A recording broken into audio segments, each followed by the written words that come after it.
So ayan, try natin dito sa Baku-Baku na daan. Take 1.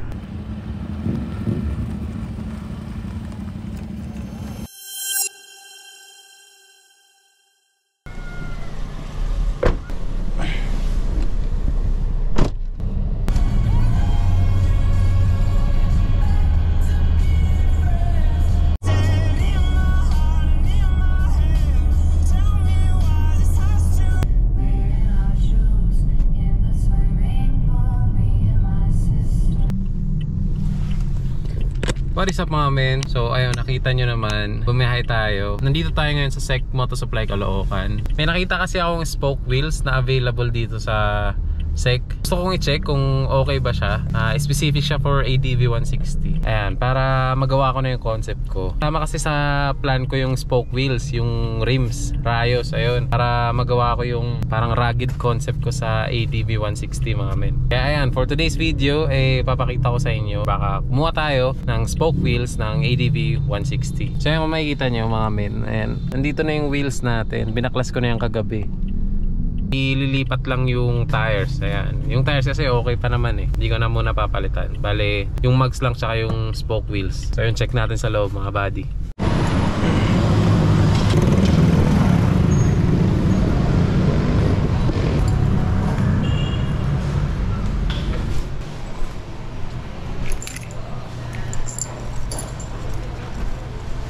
Ayan, kita agad.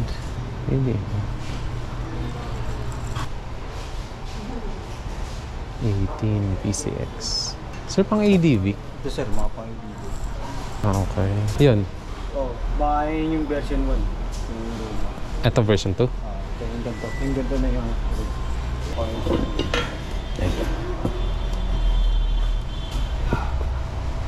magkano sa ganito? 18.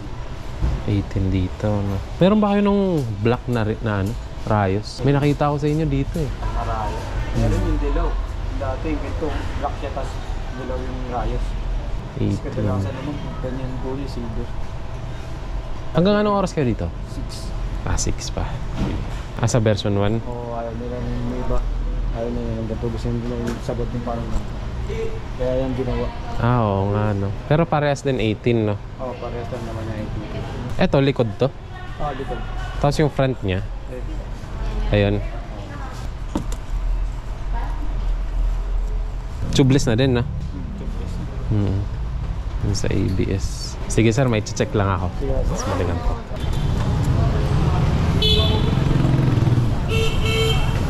$18K mga pre, yung set. Pwede na, no? Sa iba kasi 22 eh. 22, 23. Pero tignan ko sa 747 Motoshop kung meron sila nung black na rayos, gano'n. Pero pagkakalam ko mas mahal dun eh. Pero check pa din natin para madaming options. Tapos papakabit ko pa yun. Pagkabili ko, papakabit ko pa. So sabi kanina sa SEC hanggang 6 PM pa naman sila. Kaya pwede pa tayong mag-ikot-ikot dito. Spoke wheels lang yung sadya natin. And tingin din akong may mga MDL ganun dun sa 747. Kaya ayan, car guy muna tayo ngayon mga buddy. Kasi binaklas ko yung gulong ng ADV. Hindi ko siya mababiyahe galing ng Pampanga papunta dito Manila. Kasi wala pa tayong ORCR. Kaya ayan, baklas-baklas. And then, kotse-kotse muna tayo. So ayan, dito tayo ngayon sa Caloocan mga men. Ayan, punta tayong 747 Motoshop. Ayan, ang traffic dito. Wala, nagka-NCAP ngayon lang ako pumunta dito sa Manila mga men. Ayan mga men, dito na tayo 747. Ito yung 747 na? Yes sir. Is may spoke wheels kayo? Pang ADV? Ano po? Spoke wheels. Spoke wheels? Rim set. ADV 160. Kahit anong version? Ano ba tayo? Rim set pa tayo pang ADV. 160 gold, sir. Pwede makita? Oo. Okay lang ba? Okay lang po. Ayan. Itong ano, black. May color black pa. Tingnan ko sana. Saan? Yung black, ano lang yan sir, almost brand new lang, ginamit lang pang picture. Kaso na-stock kasi kaya medyo sa kapit. Yan, 18K lang yan. Kasi nagamit na namin eh.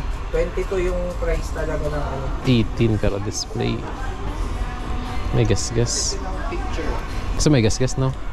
Kasi sir, salpak na namin sa motor. Ayan. Oo, testing siya eh. 18 na lang namin siya. Pero kung yung gold, Magkano yung gold? 22. 22 po. Pero 22. pre-install naman. Ah, nagbabakbak na. Wala kayong brand new na black. Wala na po. Bigos na po eh. Patingin nga nung gold. Version 2 din ba yan? Dito to guys. Oh, V3. Ba gusto mo sir? Oo eh. Nung ADV. Ay, ADV, sorry. Black. So yun, negats tayo dito sa 747 Moto Shop. Kasi wala silang stock ng black. Yung sana gusto ko eh. Pero okay na yun, nakita ko na. Balik tayo ng sec mga men. Hi! Wale! And so bumalik na tayo sa sec. Bilhin na natin yung spoke wheels dito.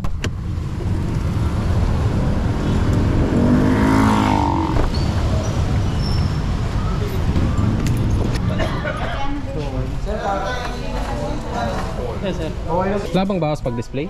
Rasul 16 eh. Baka bago lang kasi yan sir, wala pang sambon yun. Sige, kung okay naman, pa-check mo. Pa-check mo. natin. Oo. Ilan ba sinabarya? Galing mo talaga, veterans ka talaga.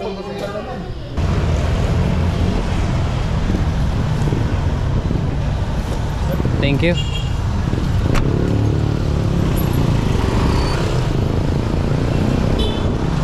Ayun, madugo-dugong spoke wheels. Papakabit pa natin yung lumang tires natin mga men. Doon tayo sa Takara. Boss, patulong na lang. Ito yung ano, bagong rim set. Sige sir, ako na sir. Ah, sige. Luma. Bigat. Bigat boy. Tapos yung gulong papakabit. Ay, riniman sir. Ah, sige. Sa angle na. Silat o blank. Kahit di na. Challenge mo sir. Ay, nanibigay ng pera to boy. Hindi. Boss, ingatan mo na lang, di magasgas ah. Sir, bali yung labor natin, 400 sir. Okay lang. Lilipat kasi. Oo. Wala na silat ka pero dito. Stainless na. Dito lang. Baka. Tapos yung rotation ng gulong, iba kasi baliktad-baliktad maglagay eh. Oo. Tapos, pwede na dyan.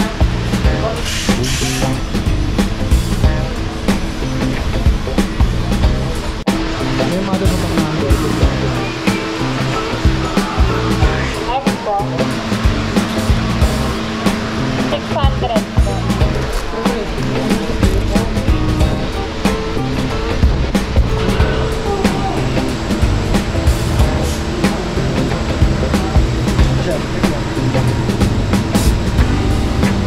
Okay na. Okay na yan. Ba't sana bagong gulong din eh. Kasi sayang naman eh. Sa idol ah. Takara tayo sa idol. Para pag susunod, bago na idol. Oo, bilis lang yan. Lagyan ko ito, Forza or anak. Ba't binaklas mo na rin yung sa motor mo? Galing pa ako Pampanga eh. Baba. Sige. Masaya ito, pasoro mo ngayon. Oo. Thank you sir ah. Yeah, Idol, thank you. bago na yan idol. Thank you. Tingin nga. Pogi, man. Ay, sheesh. Solid itsura. Solid. Pogi naman.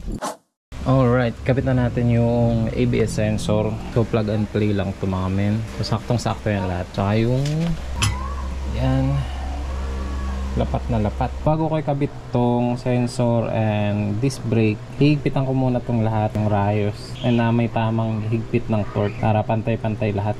So naka 5 tayo dyan mga men.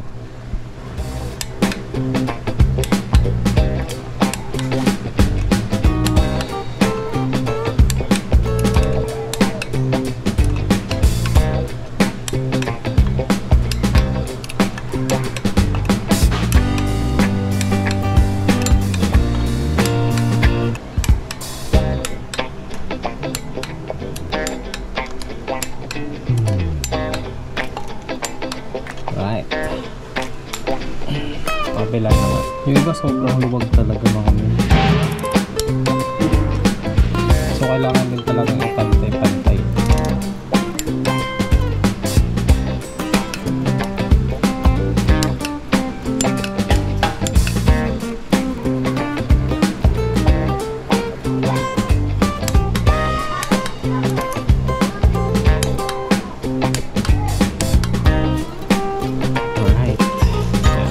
Sakto yung higpit niya kasi meron tayong may pangsukat ng torque.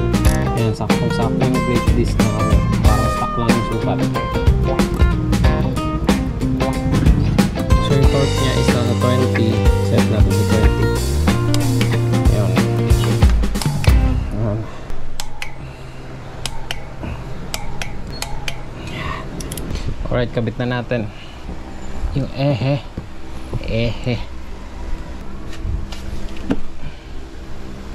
Yun. Ayun, smooth. So, pwede ko nang tanggalin yung harang. Tingin. Ang pogi naman yan, sir. Pogi. Yun. Right, successful yung front. Halos same lang ng bigat yung rim set tsaka yung stock mugs mga men. Ayan, kabit na natin tong rear tire. So nakikita nyo mga men, nandito lang yung mga bolts. Nakalagay lang siya kasi baka mawala ako or hindi ko na mabalik sa tamang pwesto. Tanggalin natin. Tapos to, alam ko nakaganto to eh. Ayan, napasok na natin sa likod yung swing arm. Ayan, so i-bolt na lang natin lahat. And ginagabi na tayo mga men. So bukas ko napapakita sa inyo yung performance or kung paano ko siya test drive. Kasi ayun, gabi na nga. Tatapusin ko na lang to, kakabit ko to, kakabit ko yung tambucho, caliper.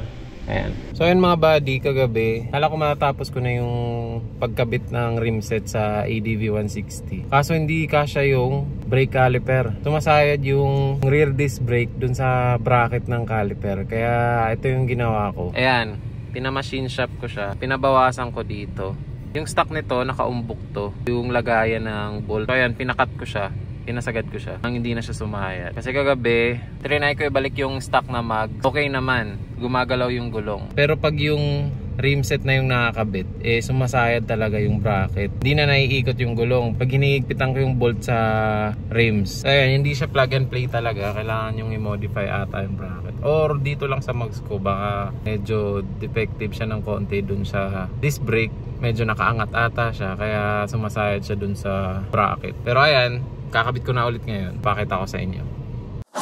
Alright, so ayan mga men, yung nakakabit na mags dito is yung rim set na spoke wheel. Sobrang excited ako na ibiyahe siya. Kaya kung nakikita nyo kahit medyo makulimlim, parang uulan na malakas, eh tinest drive ko pa din siya ngayon nang malaman ko kung may nagbago ba sa takbo ng motor, na iba yung play. Mamaya papakita ko sa inyo yung itsura, yung forma ng rim set dito sa ADV 160. Sobrang natutuwa ako sa itsura. Sobrang maporma talaga. And sa performance naman, ngayon ko palang malalaman. Pero una kong napansin is parang nabawasan yung pagkatagtag ng motor. Parang yung mismong rim set may play na siya. Na-absorb na niya yung lubak-lubak. Ang dami kong nakitang negative comments about dito sa rim set. And ni-research ko naman siya ng husto. Ayun, nakita ko kay Rody from 2021 ata hanggang ngayon. Eh, yun pa rin yung gamit niya, yung rim set sa NMAX niya. And kilala nyo naman si Rody. Pinang off-road niya, lahat-lahat yung NMAX niya, pinang long ride and everything. And up until now, nakikita ko yung pa rin yung gamit niya. Eh yung rim set na gamit ni Rody, eh same brand netong rim set na gamit ko ngayon mga men. Kaya doon ako nakapag-desisyon na i-rim set tong ADV.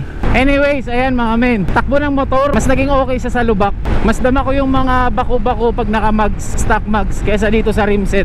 So may benefits din pala sa performance. Hindi ko naman na iniisip yung banking kasi hindi ko naman iba-banking tong motor na to. Pang long ride lang talaga. And ayan, semi off-road ganun, mga pang lake. So far yung hatak, wala naman nagbago, okay naman. Same lang naman ng weight yung mags tsaka yung rim set ata. Ayan, nakita nyo naman sa video, binalance ko lahat ng higpit doon sa mga rayos para aligned yung balance ng wheels mga men. Di mo na kailangan i-wheel balancer. Papantayin mo na lang lahat ng torque ng rayos. Okay naman, ganda. Parang wala namang problema. And parang di naman magkakaproblema, hopefully. I mean, napapansin pa ako mga men, mukhang nabawasan yung vibration ah. Bakit naman may connect sa vibration to? Oo nga no. Usually umaalog-alog to eh pag nakapreno. Dito parang kitang-kita ko yung alog, pero ngayon parang wala. Parang konti lang. Siguro kasi yung disc brake. Oo nga, di masyado maalog. Or ngayon lang, ngayong araw. Comment down below if makaka-apekto ba yung vibration sa rim set. Alright, no problem at all ata to. First time ko kasi mag-upgrade ng ganitong bagay mga men, from mags to spoke wheels. Kaya yan, wala akong idea. Subok-subok lang tayo. Dito tayo sa favorite spot. Sana ako nagbo-montage and everything. So ayan, try natin dito sa Baku-Baku na daan. Take 1.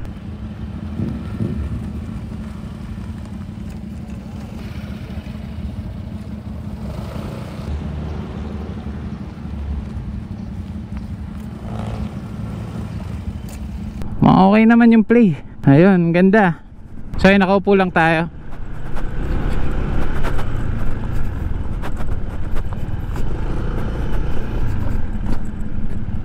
Yun! So ayan, check na natin yung itsura. Spoke wheels, ayan. Sakto ba? Kita ba mga men?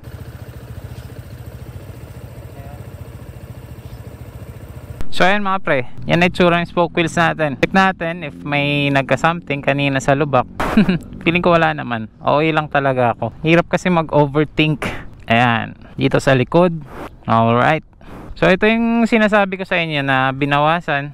Ayan, pinabawasan ko dyan ang masagad siya papunta dito kasi medyo yung fittings nitong rim set medyo nakaangat yung rear disc brake. Kaya ayan, ito na lang in-adjust ko yung rear bracket. Ayan. Nung una kasi, nung di ko pa siya ginalaw, tapos kabitan lang lahat, sabi kasi plug and play, kaya ayan, pagkalagay ko, tapos hinigpitan ko na yung bolt dito, di na gumagalaw yung gulong kasi naiipit na yung disc nya dito sa bracket. Kaya ayan, pinakat ko na lang sa machine shop, tapos ayun, okay naman na. And so far, okay naman pala. Mula kanina nung drive ko siya, and tinest natin doon sa mga lubak-lubak, mukhang durable naman mga men. And benefits nga, napansin ko, mas gumanda yung takbo, parang yung rims mismo may shock na.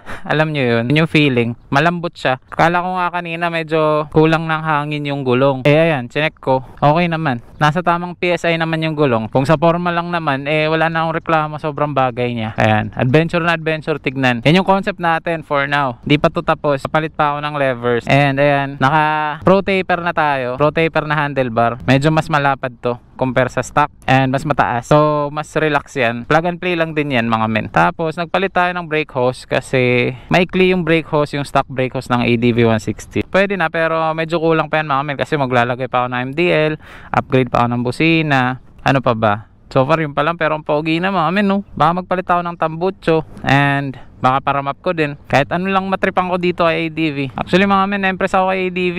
Ang ganda niya palang formahan no? Alam niyo yun, parang ganado ako magtrabaho kasi i-upgrade ko dito kay ADV. Nakakatuwa siyang scooter. Pero ito, first time ko to rim set. Ayan, okay naman siya. Approve mga men. Sabi, medyo ma-maintenance lang yung mga rayos kasi kinakalawang daw to. Kaya, ayan, linis-linis lang talaga. Approve! Approve! Ayun. Comment down below mga men kung solid naman. And kung meron kayong isasuggest na pwede ko pang i-upgrade dito, ayan, mag-comment lang kayo nang mabuo ko na tong rugged concept ko mga men dito kay ADV. Lahat kasi na nakikita ko GP concept So yun, yung ginagawa ko para maiba naman, yung bagay na concept talaga dito kay ADV 160. Yung nature niya talaga, kagaya niyan, rim set, ganyan. Adventure na handlebar, ganyan. Yung pang, ano yan yung handlebar ko dito, pang motocross yan pang supermoto. So far, yan pa lang. Ayun mga men. Alrighty. That is all for today. Wala pa rin papel to. Di ko mabiyahe ng malayo. Kaya ayan, antay-antay lang ng mga long ride ko na tong ADV 160 X ADV concept. Alright, like and subscribe if nagustuhan yung video mga men. Peace out.